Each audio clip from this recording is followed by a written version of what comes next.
सखाबाई बहन सुशीला जी से लेकर के पोते पड़ोते सड़ोते जुड़े सबके अंदर वो संस्कार अभिषिंचित करके गए जो हमारे यहाँ पर बड़े बुजुर्ग अपने परिवार को देते हैं। उन्होंने जीवन को पूर्ण स्वाधीनता से, पूर्ण संतुष्टि से, पूर्ण पवित्रता से जिया। उनका जीना और जाना दोनों ही गौरवपूर्ण है। ऐसे व्यक्ति मात्र एक परिवार के लिए, पूरे समाज के लिए आदर्श होते हैं। और इन चारों भाइयों के साथ वो हमको भी पुत्रवत प्रीति करते थे, इसलिए इस परिवार में हम अपने आप को एक पांचवें भाई की तरह देखते हैं। और पूरा परिवार हमें गौरव देता है और हम इस परिवार को इसलिए भी गौरव देते हैं। आज पूरे देश में स्वदेशी की बात हो रही है।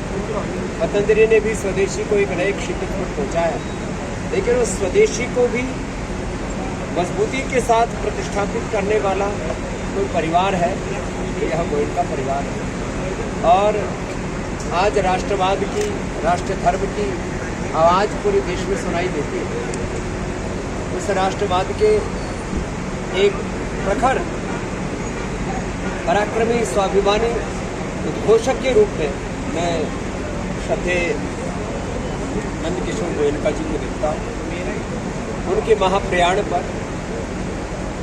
महानिर्वाण पर, क्योंकि वो जीते जी ही जीवन मुक्त थे, बड़े अकाम आप्त पुरुष की तरह उनका जीवन था। इसलिए उनके अंतिम दर्शन करने मैं यहाँ पर पूरे परिवार के साथ आया और बस एक ही प्रार्थना है प्रभु से, हम उस राह पर चलते रहे जो राह हमें श्रद्धेय नंदकिशोर गोयनका जी दिखाई, और